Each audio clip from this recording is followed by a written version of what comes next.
ಪ್ರಿಯರೇ, ದಿನದ ಬದುಕಿಗೊಂದು ಕ್ರಿಸ್ತನ ಈ ದನಿ ನಮ್ಮೆಲ್ಲರಿಗೂ ಪ್ರೇರಣೆಯಾಗಲಿ. ತಪಸ್ಸುಕಲಾದ 3ನೆಯ ವಾರ, ಮಾರ್ಚ್ 12, 2026, ಗುರುವಾರ. ಲೂಕನು ಬರೆದ ಪವಿತ್ರ ಶುಭ ಸಂದೇಶದಿಂದ ವಾಚನ. 11ನೇ ಅಧ್ಯಾಯ 14ರಿಂದ 23ರವರೆಗಿನ ವಚನಗಳು. ಆ ಕಾಲದಲ್ಲಿ ಯೇಸು ಒಂದು ಮೂಕ ದೆವ್ವವನ್ನು ಬಿಡಿಸುತ್ತಿದ್ದರು. ಆ ದೆವ್ವವು ಬಿಟ್ಟು ಹೋದ ಮೇಲೆ ಮೂಕನು ಮಾತನಾಡಿದನು. ಜನರು ಆಶ್ಚರ್ಯಚಕಿತರಾದರು.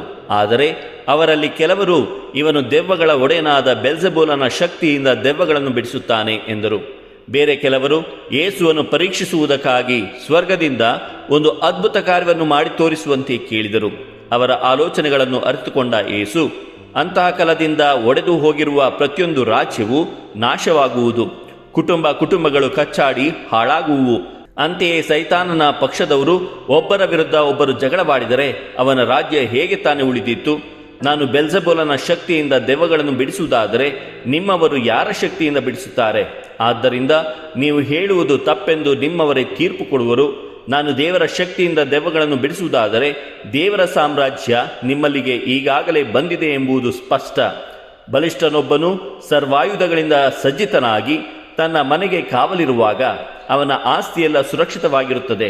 ಆದರೆ ಇವನಿಗಿಂತಲೂ ಬಲಿಷ್ಠನು ಎದುರಿಸಿ ಬಂದು ಇವನನ್ನು ಗೆದ್ದಾಗ ಇವನು ನೆಚ್ಚಿಕೊಂಡಿದ್ದ ಆಯುಧಗಳನ್ನೆಲ್ಲ ಅವನು ಕಿತ್ತುಕೊಂಡು ಸುಲಿಗೆಯನ್ನು ಹಂಚಿಕೊಡುತ್ತಾನೆ.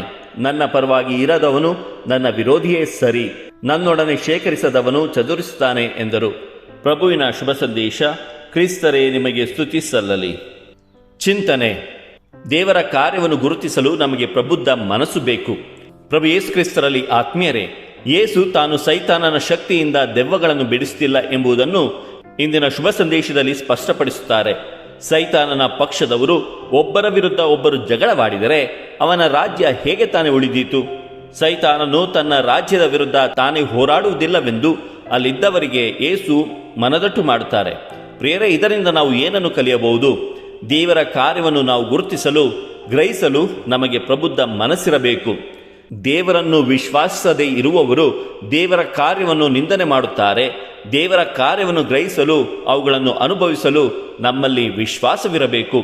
ದೇವರ ರಾಜ್ಯವು ಪ್ರೀತಿ, ಶುದ್ಧತೆ ಹಾಗೂ ದೈವಿ ಶಕ್ತಿಯ ರಾಜ್ಯ ಎಂಬುದಾಗಿ ಇಂದಿನ ಶುಭ ಸಂದೇಶದಿಂದ ನಾವು ತಿಳಿದುಕೊಳ್ಳಬಹುದು. ಪ್ರಿಯರೇ, ಇಂದಿನ ಮೊದಲನೆಯ ವಾಚನ ನಮಗೆ ನಿಜವಾದ ಶುದ್ಧತೆ, ನಮ್ಮ ಶುದ್ಧ ಹೃದಯದ ಬಗ್ಗೆ ತಿಳಿಯಪಡಿಸುತ್ತದೆ. ಪ್ರವಾದಿ ಯೆರೆಮೀಯನ ಕಾಲದಲ್ಲಿ ಜನರು ದೇವರ ಹೆಸರಿನಲ್ಲಿ ಯಜ್ಞಗಳನ್ನು ಮಾಡುತ್ತಿದ್ದರು, ಯಜ್ಞ ಕಾಣಿಕೆಗಳನ್ನು ದೇವರಿಗೆ ಸಮರ್ಪಿಸುತ್ತಿದ್ದರು. ಆದರೆ ಅವರ ಹೃದಯ ಕೆಟ್ಟ ಆಲೋಚನೆಗಳಿಂದ ಕಲುಷಿತಗೊಂಡಿತ್ತು.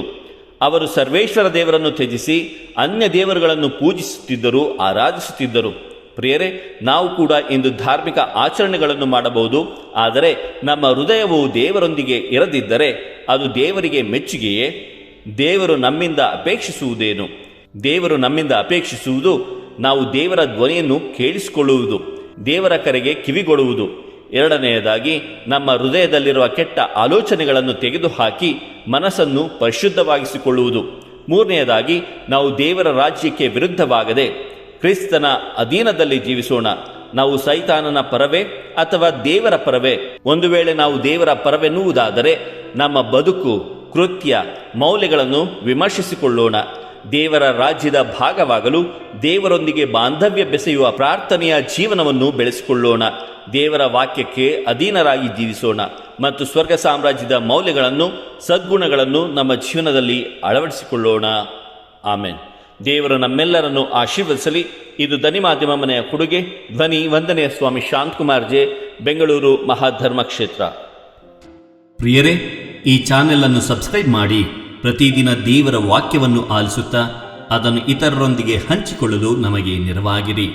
ಧನ್ಯವಾದಗಳು.